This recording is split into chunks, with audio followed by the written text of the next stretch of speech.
যে পশ্চিমবঙ্গের মাটিতে বাবরি মসজিদ তৈরি হবে না। আমরা আপনাদের সামনে দাঁড়িয়ে বলছি, কোন ভারতীয় মুসলমানের কেশাগ্র কেউ স্পর্শ করতে পারবে না।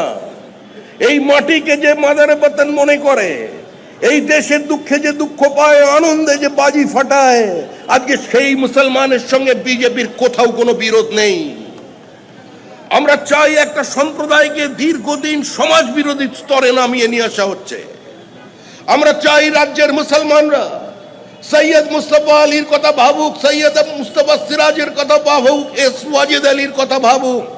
এ রাজ্যের মুসলমানরা আজকে এপিজে আব্দুল কালামের জীবনী পড়ুন, তার বই পড়ুন। কিন্তু যারা গোটা রাজ্যের মুসলমানকে ওই টুকরে টুকরে গ্যাংয়ের সঙ্গে ভারত তেরি টুকরে হোঙ্গে ইনশাল্লাহ ইনশাল্লাহ বলে ওদের লাইনে দাঁড় করিয়ে দিচ্ছেন, আমাদের লড়াই তাদের বিরুদ্ধে। এই লড়াই তরোয়ালের সঙ্গে বইয়ের লড়াই, এই লড়াই বোমার সঙ্গে কলমের লড়াই। আপনাদের সিদ্ধান্ত নিতে হবে আপনারা কাদের পাশে থাকবেন। যদি কেউ আমাদের ভোট না দেন, তারপরেও আমাদের কোনো বক্তব্য নেই। বিহারের ডেমোগ্রাফি দেখুন, বিভিন্ন আসনে, আসামের দিকে তাকান, এখানের থেকে বেশি সংখ্যালঘু আসামে আছে। দুবারের জন্য বিজেপির সরকার তৈরি হয়েছে, সেখানে খারিজি মাদ্রাসা বন্ধ করেছে। মুসলমান ভাই বোনেদের কাছে, বর্তমান প্রজন্মের কাছে বিজ্ঞান শিক্ষা, ইংরেজি শিক্ষা, অঙ্কের শিক্ষা দেবার জন্য তারা ব্যবস্থা করেছে। তৃতীয়বারের জন্য আরো বেশি ভোটে এগিয়ে নিয়ে যেতে চলেছেন রাজ্যকে। আমাদের ওই রাজ্যের মুখ্যমন্ত্রী বিজেপির জয় নিশ্চিত, কালের দেওয়াল লিখন। দেখুন, পশ্চিমবঙ্গে তৃণমূল সরকার নেই। আপনারা সিঙ্গুর আন্দোলন দেখেছেন, সিঙ্গুরের কৃষক জমি ফেরত পেয়েছে, কিন্তু জমি ফসল ফেরত পায়নি। পশ্চিমবঙ্গে শিল্পের কোনো পরিবেশ নেই। Lower judiciary is under threat. বিচারপতিরা আক্রান্ত, বিচারপতির ঘরে ঢুকে তাকে ফিজিক্যালি ম্যানহ্যান্ডেল করা হচ্ছে। বিভিন্ন জায়গায় গিয়ে বিচারপতির বাড়িতে পোস্টার লাগিয়ে দেওয়া হচ্ছে।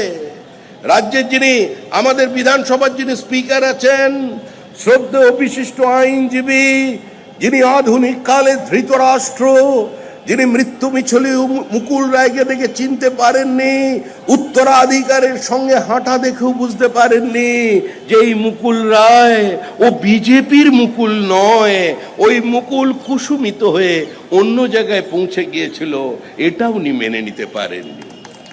আজকে এটাই চলছে পশ্চিমবঙ্গের রাজনীতি।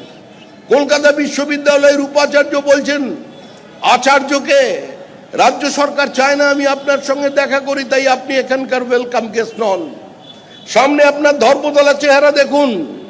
কলকাতায় সৌন্দর্যায়ন করবেন মুখ্যমন্ত্রী, বদলা নয় বদল চাই এর কথা বলেছিলেন। আরে আমাদের মুখ্যমন্ত্রী তো কবি, আমাদের মুখ্যমন্ত্রী সুরকার, আমাদের মুখ্যমন্ত্রী গীতকার, আমাদের মুখ্যমন্ত্রী ছবি আঁকেন। আর তিনি কি সুন্দর ছবি এঁকে দিয়েছেন গোটা ধর্মতলা জুড়ে। 100 বছরের প্রাচীন দোকানের সামনে ববি হাকিমের লোকজন বসে পড়েছেন। উনি আবার গর্ব করে বলছেন, কলকাতার মহানাগরিক ফিরহাদ হাকিম, যে আমার কনস্টিটিউয়েন্সিটা তো মিনি পাকিস্তান, ওখান থেকে লোকজন এখানে চলে আসছেন। বিভেদের রাজনীতি কারা তৈরি করছে? এই যে আমরা যারা এখানে আছি, আমরা যারা উদ্বাস্তু পরিজনের লোকেরা আছি, আমরা যারা মতুয়া আছি, নমসূত্র আছি, রাজবংশী আছি, ঘোষ বোস দত্ত মিত্র আছি, আমরা যারা ব্যানার্জি চক্রবর্তী আছি, আমরা দুর্ভাগা, আমাদের কোনো জাত নেই, আমরা দুর্ভাগ্যক্রমে হিন্দু কুলে জন্মেছি।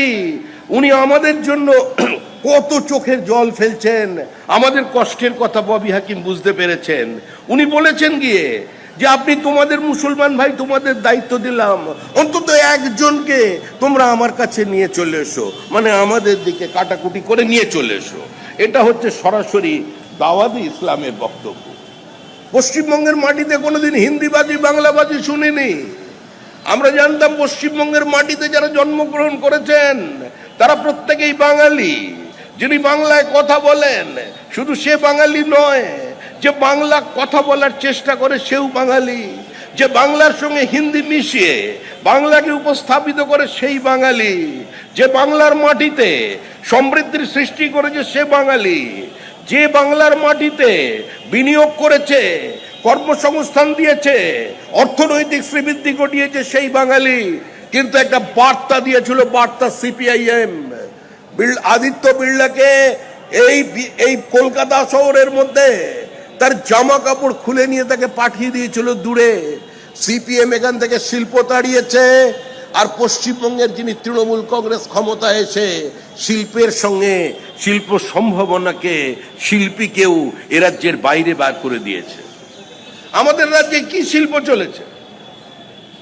পার্থ চট্টোপাধ্যায় ছিলেন শিল্পমন্ত্রী, বলেছিলেন 1,42,000 কোটি টাকা তিনি বিনিয়োগ নিয়ে আসছেন খুব তাড়াতাড়ি। পার্থ চট্টোপাধ্যায়ের আমলে দেখলাম পার্থ চট্টোপাধ্যায় উনি একটা শিল্পের উদ্বোধন করেছিলেন, রেকর্ডে আছে, আপনারা সাংবাদিকরা দেখিয়েছেন। তিনি কি পোল্ট্রির মুরগি, মানে মুরগির পোল্ট্রির উদ্বোধন করছেন পশ্চিমবঙ্গের শিল্প সম্ভাবনা।